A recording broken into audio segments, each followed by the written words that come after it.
Hello everybody and welcome. In today's video I'd like to show you all of the pieces that I made this spring season, and this season was strange because it was at once it felt shorter and longer at the same time. Shorter because my husband and I traveled to Japan for about 2.5 weeks, and that was the most amazing trip. We saw beautiful landscapes, ate really good food the entire time. We met some really interesting and kind people, and we participated in 3 different cultural workshops that were really interesting, ranging from indigo dyeing to paper wire knotting and making our own jeans or personalizing our own jeans, and that was amazing. But then also it felt longer because I think I tried out a few different things that I'd never done before. So the first great theme of this season was mending. I mended a lot of old beloved pieces that had fallen into disrepair and that I wanted to update and make last for a few more years, and especially bring with me to Japan, which were really helpful as well during that trip. And then I also tried leatherwork for the very first time, which was interesting and somewhat addictive, as in now that I know that I can make my own bags, when I see different designs that before were out of my price range, I know that now I can make it if I want to. And then I have a knitting project to show you that I modified quite a bit. I ended up ripping back the entire body and adding shaping myself to make it fit better, so I will give you all of those details because it is the very first time that I have modified a knit pattern, and I'm very proud of myself. So I think I have about 8 or 9 projects to show you today, so let's get right to it.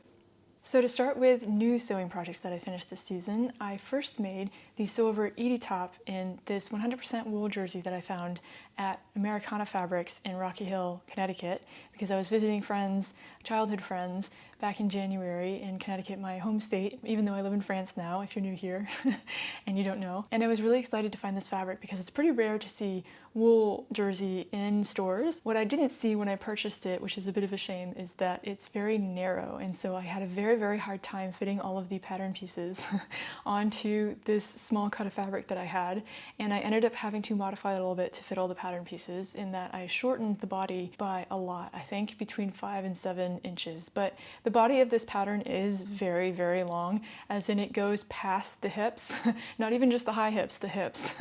And so it had extra room to be taken off. I think I shortened it to the high hips, and sometimes it does pop out of my waistband when I tuck it into pants or a skirt, but I don't really mind.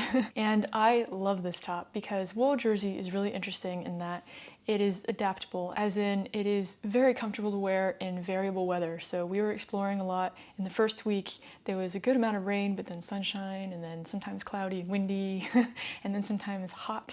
And so it was great for that weather because it breathes when it gets a little bit warmer, but then it keeps you warm when it cools down and starts to blow or rain. And so I wore it a lot in that first week. And then what's really interesting about wool in general, as in the fiber, is that it sort of auto cleans if you let it hang and air out overnight, especially when you're traveling, and that when you let it air out, any smaller odors like sweat or cooking smells sort of just dissipates, and then you can wear it again and it doesn't hold those odors like a polyester fiber would, for example. And so it is an excellent traveling companion. I wore it a lot in Japan, and I love this top. The next project that I made for Japan was a spontaneous project that I made just 2 or 3 days before we left, and it is the Seymour Joss pants that I made in a heavyweight or medium to heavyweight linen in this dark blue colorway. It's a stone-washed linen and cotton blend, so I think it's 90% linen and 10% cotton from Bubu Tissu that I purchased online. This was a spontaneous make because I was originally planning on bringing my Seymour Palmer pants with me to Japan to wear, especially on the plane or on cooler days, because I made it in this ponte fabric, this viscose ponte fabric that is really stretchy and comfortable, but drapes really nicely and looks not like sweatpants, even though it feels like sweatpants. But I decided not to bring those in the end because just about a few days before we left, I saw that the weather was going to be warmer than I anticipated, and even when it was raining, it was going to be warmer. And so I wanted something lighter, especially because the Palmer pants, when rolled up, takes up a lot more space than a pair of linen Seymour Joss pants. And so I decided to make them in this dark blue color because I figured it would be more formal than my light green ones that I love. And these pants were so useful on this trip. I think I wore these more than anything else because the first week week was blustery and windy and sometimes rainy. So firstly, I modified the pattern a little bit in that I wanted the leg to be down to my ankles. So I didn't want the pants to be shorter as they are drafted in the pattern. So already the pants hang lower on me than on the pattern model because I am 5'5" and the pattern is drafted for a height of 5 foot 8 inches. And so it's already a little bit longer on me, but I wanted it to be down to my ankles because especially on the long flight that I was planning on wearing it on, I wear contention tights because I get really, really bad knee pain sometimes. And I wanted to hide that and be able to wear it underneath. And then in general, when it was raining, I didn't want my ankles to be exposed and wet. And it was really, really useful even when it was raining because the linen kept the water or the rain off of my legs, but then it also dries really fast. And so especially when traveling, when it's raining or when you want to wash something and then hang dry it, linen dries really quickly. So these were super, super useful and I'm really, really glad that I made them. So this fabric is a little bit heavier as well than the previous pair that I made. It's 250 grams per square meter. And so it is a bit stiffer than my previous pair, but I think it's gonna be really interesting to see how it softens over time because linen does soften and become more flexible or more supple over time. And I love them, so I will definitely be wearing them all spring and on cooler days this summer. The next project that I made was this Closet Core Patterns Jenna shirt in this premium deadstock linen and cotton blend from Minerva, and this fabric was gifted in exchange for an article on their website, so I will link that below if you'd like to go check it out in detail. I have already made this shirt, and last time it was in a blue cotton shirting, so a lighter fabric but also smoother, and as in it is much more tightly woven and classic as in cotton shirting, so it has a bit more structure and crispness to it. And I wanted to try making it in a linen, in a sort of relaxed linen, and this one is 30% linen and 70% viscose, and so it does have a really lovely drape, and it is more viscose than linen, I suppose. But it does have that slubby and relaxed nature of linen, as in it wrinkles and it just looks more relaxed. I really love this shirt design in that it's oversized, the shoulders are a little bit dropped, it's got lots of room, and it's easy to layer over other pieces and wear in different ways, so tucked in or out, buttoned, unbuttoned, with the sleeves rolled up or not. And I really love that in linen it presents this sort of structured but also relaxed vibe at the same time. I'm not someone who layers with button-down shirts or wears button-down shirts in general, and so this is something that I've been trying out, as in trying to go out of my comfort zone of very feminine pieces or soft and stretchy pieces. Like usually I layer with cardigans when I want to cover my arms and have a little bit more warmth. And there's something just so classy about a button-down shirt. It makes me a little bit uncomfortable because it does feel a little bit more snobby to me. I'm not sure if you if you get that too. And I feel a little bit more, I don't know, showy or flashy when I wear it, which is perhaps just the me thing. But I do want to be the kind of person who layers with a button-down linen shirt. I think it looks so beautiful on others, and it's definitely in fashion now, layering with that sort of garment, and I just love the structured pieces. And so this pattern is a bit difficult to make. They do have an online course that you can purchase if you want to follow along step by step. Closet Core Patterns does, but I just made it with their directions. Their directions are fully illustrated and explain everything as well. It's more technically, it's very, you have to be very precise, for example, around the collar corners or attaching the collar piece to the upper collar or the collar stand. That one I remember when I made my first version was very, very difficult, and I have holes that I ended up having to patch with some hand stitching. And so this one I was very, very careful, sewing very precisely. You have to sew down to the millimeter, that precise, and I was very careful, and I'm very, very proud of how it turned out. I think that the slubby and less tightly woven quality of this fabric made it easier because it's a little bit more flexible, it's a little bit more supple in your hands and under the machine, as in you can turn it a little bit easier or make it fit, whereas very tightly woven fabric like a cotton shirting, it's not very flexible, so it was just easier to make it in this fabric. So if you're thinking of making the Closet Core Patterns Jenna shirt, I highly recommend making it in linen. This linen is 180 grams per square meter, and it was just lovely to sew. It's in a light ivory color, so it's not stark white or optical white, and I think that softens a little bit the visual effect of it as well. And so now I just need to wear it, to dare to wear it and play around with it, style it differently. I think I will mostly wear it tucked in or tied at the waist to create a waist, and then with the sleeves rolled up so that it's not too boxy and masculine on me, because I do like very feminine styles. And so yeah, I'll have to play around with that and let you know how it goes. The next project that I made is what I'm wearing today. It is the Ali Olsen Highlands dress that I made in this linen and viscose blend, also gifted from Minerva in exchange for an article on their website, and I love it. It is in this mist green colorway, and it is only 5 grams lighter than the linen that I used for the Closet Core Jenna shirt, and it is the same composition, so 70% viscose and 30% linen, but the way it's woven is so much different. It has a different feel to it entirely, so I think the weave is a little bit looser, so it's a little bit more slubby, a little bit more relaxed, and it feels lovely. It's not itchy at all, and oh, I really like it. I just finished it, and I've been wearing it a lot.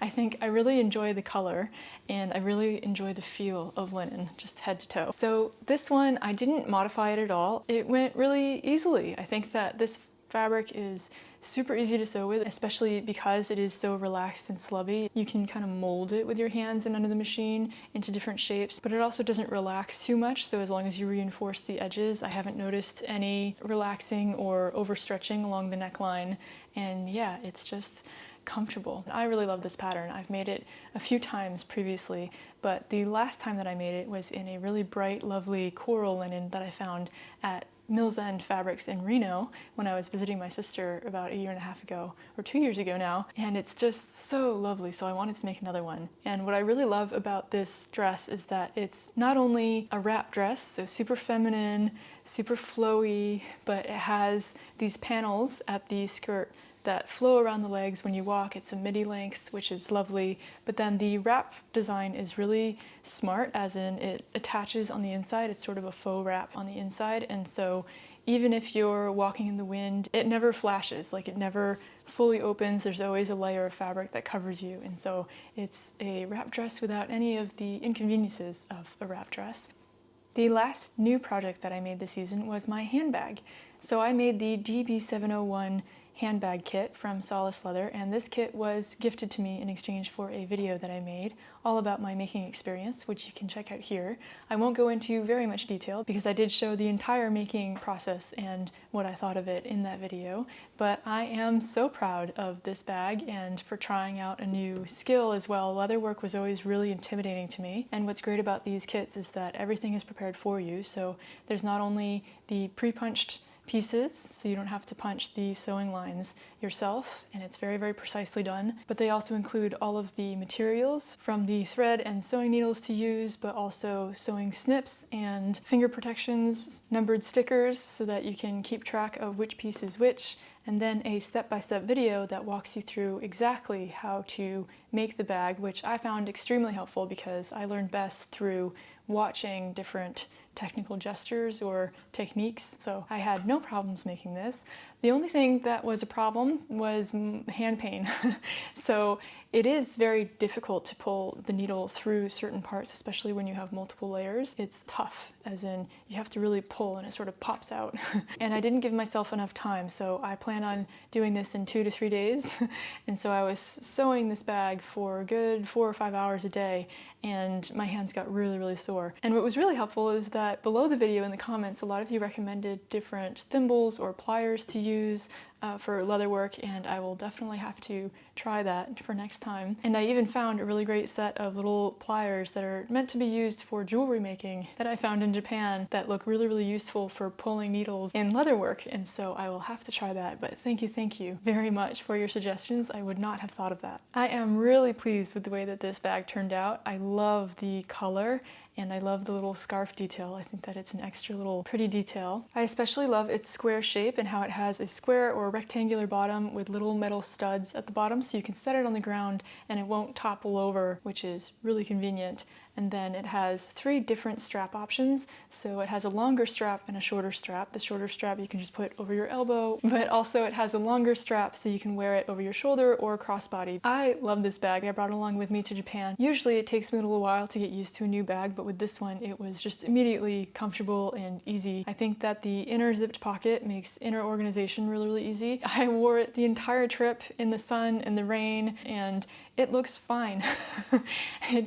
So it is hard wearing, it is good quality, and I love it. I will definitely be wearing it for decades to come, I think, because it is good quality leather, and I am very thankful to Solace Leather for sending me this kit. If you are interested in trying out this kit or any of their other kits, I will link their website below, and I have a promo code. It's Sarah10 if you would like 10% off your order. So don't hesitate. I will link that and write that below as well in the description if you're curious.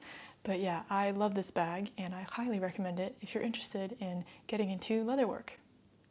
So next I wanted to show you my mending projects that I finished, because I have never really focused so much on mending or spent so much time on mending, and it was really interesting actually. I think that especially now with our consumerist culture, I am victim of always thinking of the next new thing that I want to make, or the next new pattern that I want to try, or new fabric that I want to buy. And it felt really rewarding to look at the things that I already had and figure out how to fix them. So I have 3 projects to present to you, and the first is my trench coat, my Isla trench coat by Named Patterns that I made back in 2018 and that I've been wearing ever since. This is the coat that I wear the most because it is the best for fall and spring seasons when it's just cold enough to need a coat, or rainy and blustery, but not cold enough to need wool just yet. And yeah, I think that this one has taken a beating over the years. It is made of a fabric that I found at Sacré Coupon in Paris, which is one of my absolute favorite fabric shops in Paris.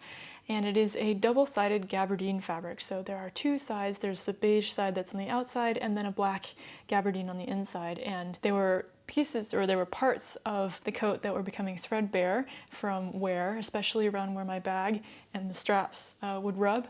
And the black gabardine was starting to show through, which was awful because it looked dirty. And so I found 2 different techniques for mending those areas from Buku, who has an Instagram and a YouTube channel where she shares, I think it's a couple, but it's mostly the lady from the couple who, Aruna Kunaraj, I think her name is, because I have some of her books. They are excellent as well, who shows different techniques for mending. And so I watched one of her videos, and I'll link it below, about fabric wrapping and thread wrapping. She was preparing a jean pocket, and I figured that my gabardine trench coat was about the same weight and sort of intensity weave as a jean fabric, and so I studied very carefully this video, and I used both fabric wrapping techniques and thread wrapping techniques to mend these threadbare areas. And then I also gutted the entire lining on the inside, sleeves and body, and re-sewed those because the sleeves were torn to pieces on the inside. And then the body, it was still in good shape, but I had made it in a polyester fabric and it didn't breathe. It was kind of sticky on the inside. It was starting to pill and getting kind of rough, and I wanted something smoother, not as thick. I wanted something in a natural fiber, and I used this yarn dyed cotton. It's pretty tightly woven, but not too heavy, that I found at Material Happiness in San Diego. What I wanted as well is something a little bit more neutral that would go with more of my wardrobe, and it worked. And I brought this along with me to Japan. I was a little bit worried that it would be too warm to wear it, but I ended up wearing it for almost the entire trip because it was a lot windier, blustier, and rainier than I anticipated, and it wore so well. I'm so happy that I took the time. This took me a good week or so of working on it every day to get it back to functioning in my wardrobe like a new coat. It does, show wear because it does have those patches of thread wrapping and fabric wrapping, but it looks loved, I think, and still presentable. And I think that it will last in my wardrobe for years to come, and I am so happy for that. The next project that I modified was a Helen's Closet Donovan skirt that I made last summer in this mid to heavyweight linen, which is the same linen fabric that I made my Seamwork Joss pants in just recently in a blue colorway. It's a pretty thick, heavyweight linen. It's 250 grams per square meter. Originally, when I made this Donovan skirt, I made a size up from what I usually make. I think I usually make a size 8 for my hips, and my hips are actually a size 10 in the Helen's Closet sizes, but I found that with the size 8 I usually had just enough ease for my taste as well. But I sized up to a size 10 in the hips because I didn't want the heavier, stiffer fabric to be too tight. I thought that perhaps it would take away some of the ease with the thickness of the fabric that I was using. But in the end, it was too big. I think that because my waist is 2 to 3 sizes smaller than my hips, depending on which pattern company that I'm going with, sometimes that difference can be a little bit too emphasized, and I think that this stiffer fabric with the extra ease with the larger size that I graded out to at the hips sort of emphasized that, the difference between my waist and my hips, and I didn't really like that. I wanted a smoother shape, and so before going to Japan as well, I decided to bring this skirt along with me. Because it is such a heavy, stiffer linen, it's pretty resistant. It is white, so there were times when I had to do some patch cleaning because I'd gotten some sauce on it from dinner or something like that, but it cleans really easily. Because it's so stiff and rough, you can really scrub it and let it dry. It dries really fast. I'm glad I brought it. But what I did is just from just above the pockets down to the slit at the side seam, I carved out, I'd say, about 3 centimeters from the ease at the hip. So it took a little while, but it was a pretty easy modification, and it fits a lot better now. And I wore it a lot in Japan, especially with my silver Edie top, and it was a pleasure to wear. The last project that I modified was another Edie top that I made this winter season, and it is in this ivory colored rib knit fabric. It's mostly cotton. It's 95% cotton and 5% elastane from So Tissu, which is another Parisian fabric shop that I absolutely love. This is a heavier weight cotton rib knit fabric. It is about 180 grams per square meter, and I wanted to recreate another Edie top that I'd made a few years ago in a cotton knit fabric that I absolutely love. It is in this basket weave fabric, and it's stiffer, and I love it. I wear it all the time. But I accidentally stained it with rhubarb juice when I was making a strawberry and rhubarb pie a few years ago, and I cannot get those stains out. It looks dirty now. There are a few splotches along the front and on the sleeve, which is a big shame. And so I wanted to recreate that, and I thought that with this thicker rib knit fabric, it would be stretchy and solid enough to sort of do that. So I've tried modifying it a few times. When I first made it, I modified it to make it shorter because I found that there was way too much fabric in the hips, and so I shortened it to just below the high hips, and it works much better now. But then I noticed that the neckline was really gapey. It had stretched out as I was making it, even though I did use bias tape, so stretch bias tape that I ironed to the fabric before sewing it. It didn't matter. The rib knit was just so stretchy and squishy that it squished out as I sewed it. And so I first, in my mending video, in which I mend my trench coat, I also added a hand-stitched line of elastic to the neckline to sort of draw it in a little bit, and sewed that in. And that's something that I use for my knit projects, for example, when there's some gaping along the neckline or along the arm side. It did work, but then you could see the way it bunched. So even when I was wearing it, it didn't lay flat, it was bunched up. And I didn't like that effect either, and so I ended up cutting out that elastic line that I had sewn in by hand and doing what I had originally thought I would do, which was I took it in at the shoulder seam, about 3 centimeters total at the neckline, so I made sort of a dart to the shoulder, and then re-sewed everything down with the top stitching. And I think that in the end it does fix it a bit. There is still gaping because this fabric is both stiff and stretchy at the same time, and I find that these shoulders are extra boxy.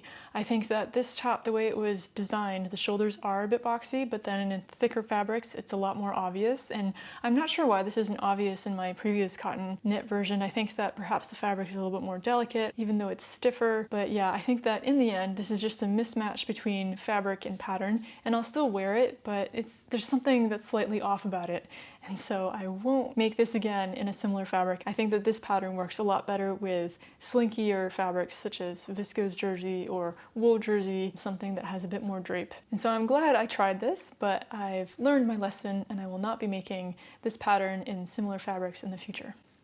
The very last project that I wanted to share with you was my knitting project. It is the Bergliebe sweater by Isabel Kramer that I made in the Ulysse yarn in the Poivre et Sel colorway. This is a merino wool yarn by de Rerum Natura, which I'll link below as well. It is lovely to work with, and this was easy and hard at the same time. Easy as in the stitches were not difficult to do. Even the pattern along the yoke with the different slip stitches and things like that, it was pretty easy to do.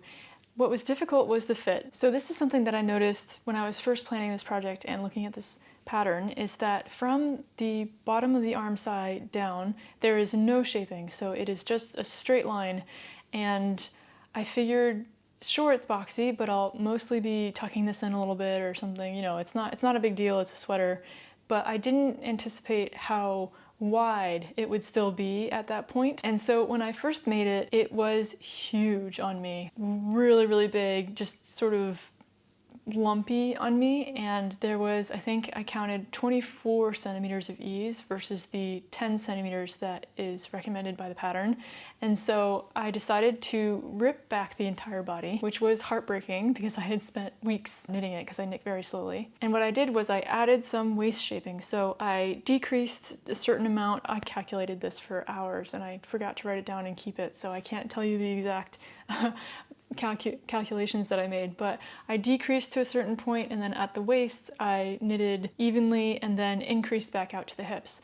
And I think it worked, but I think that I didn't have to increase back out to the hips. The hips are still a little bit bulbous from the waist to the hips. I will probably wear it somewhat tucked in, but there is a really nice detail at the hem, and I like to show that. So I might, next season when I pull it out to wear it, rip it back to the waist and then re-knit without the increases to the hips, because I think that there's plenty of room with the ease at the waist to fit over my hips, even though my hips are larger than my waist by a few pattern sizes. But yeah, I will think about that in the fall when I pull this back out, because it is way too hot to wear it now. I always finish my knitting projects when it is not appropriate to wear them. But I really love the rest of the shape of this sweater, and then also the detail at the yoke. I love the fitted sleeves, and the sleeve length I think works for me, and then the detail at the hems of the sleeve and then of the body as well. And I accidentally ordered this colorway when I was first making my kip sweater that I made in the Poivre Blanc colorway of the Durare Natura Ulysse yarn. At first, my husband told me it looked like twine, like packaging twine, and he still thinks, it's not great, but I don't care. I think it looks lovely. It is very neutral, it is very taupey, but I think that in the fall I will want to wear that color, and I can always dress it up with a scarf or something and brighter colors next to it, and then it'll be a nice neutral color to wear. This is definitely a project or a pattern that I would knit again. It was really satisfying to knit, especially because my knitting motivation has been down in the dumps recently. This was a great project for that. So those are all of the projects that I made this spring season. Some knitting, some mending, lots of linen, and some leather work for the very first time. Is there anything that you tried for the very first time that you will be integrating into your creative hobby making practice? Let me know, because I'm always looking for new inspiration, especially with the creative workshops that I did in Japan. Oh, fabric dyeing and embroidery and all that. I really, really want to keep pursuing that, and so yeah, inspire me, please. If you enjoyed this video, don't hesitate to like and subscribe, or share this video with people you think would like it as well. And if you would like to contribute to this channel to help it to keep going, which is super, super helpful, you can leave a tip via my Ko-fi account, which will be linked in the description below, or the YouTube Super Thanks option, which is a button in the bottom right-hand corner of the screen, something like that, if you prefer that. But any contributions really, really help this channel to keep going. If you know, I lost my job last July, and I've been trying to make this channel work as my full-time profession, and it is hard. The algorithm is hard. And so if you would like to contribute and help this channel keep going, I highly appreciate it. Thank you so much to those of you who have already given. It's so helpful. I will link below all of the patterns that I talked about and any of the fabric if it's still available, so don't hesitate to check out the description below. I hope you are all doing well, and I will see you again here very soon with my project plans for the summertime, which is my favorite season and my birthday season. So stay tuned, take care, and bye-bye.